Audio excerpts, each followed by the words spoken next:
Hi dreamers and make-believers, in today's video I'm doing my June wrap-up. No, what am I doing? Hi dreamers and make-believers, in today's video I'm doing my May wrap-up. No, I'm not. What is wrong with me? What is wrong with me? Hi dreamers and make-believers, in today's video I'm doing my June TBR. Yes, nailed it! Now, choosing a June TBR was pretty difficult because the book I had most anticipated of 2017 I read already, and it was A Court of Rings and Ruin, and it was A Court of Magical Awesomeness.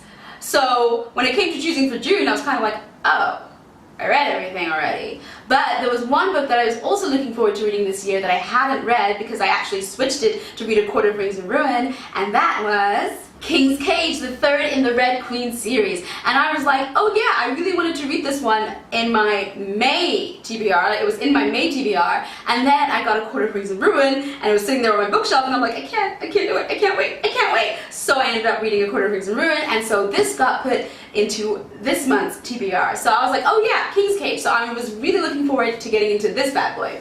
And I've already started it, and I think I'm about 200 pages in, and I have mixed feelings at the moment, but I will tell you my full opinion when I'm done.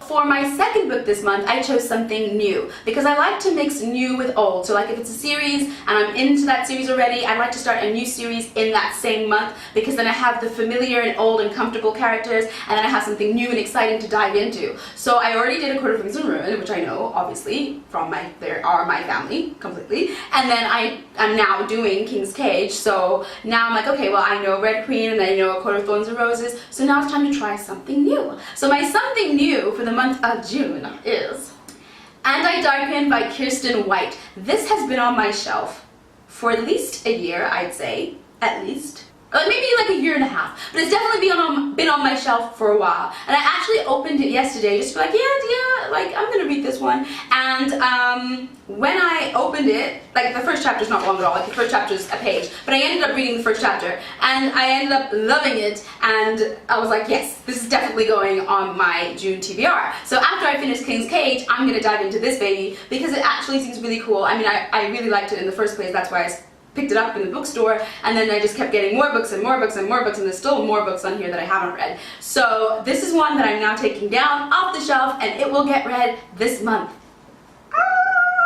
And then for those of you who know me, I am now doing my one book every 10 days, but I am actually doing it, so that's a really big accomplishment to me, and one day I will get to one book a week, but right now I'm doing one book every 10 days. So in the month of June, I am planning to read 3 books for 30 days. So, the third and final book I plan to read this month is The Last Olympian by the infamous Rick Riordan. And now this feeds into my, again, something old, something familiar. It is the 5th and final book in the Percy Jackson series, which I finally started earlier this year, I think, or late last year. I finally started it, and I've read the first 4 books now, and now I'm on to the 5th and final one, and I think the longest one, so I'm looking forward to diving in, and I hope it's full of awesome, magical, empirical goodness, and it just keeps my love of life and joy in books alive, because I tell ya, after A Court of Rings and Ruin, I was kind of like, all is lost. I am never going to find a book that gives me so much joy,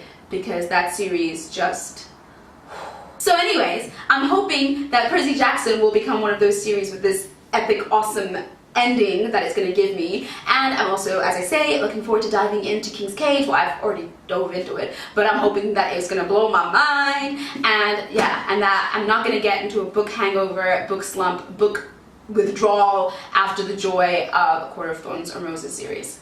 So fingers crossed for my TBR for the month of June, for just helping me not fall into a funk. And those are all the books that I plan to read this month, and I will be sharing with you my May wrap-up in next week's video because I read some great books, as you already know, A Court of Rings and Ruin, and some other ones that I can't wait to chat to you about. And then, yes, I will tell you what I think of these books that I'm reading this month at the end of this month. Yes.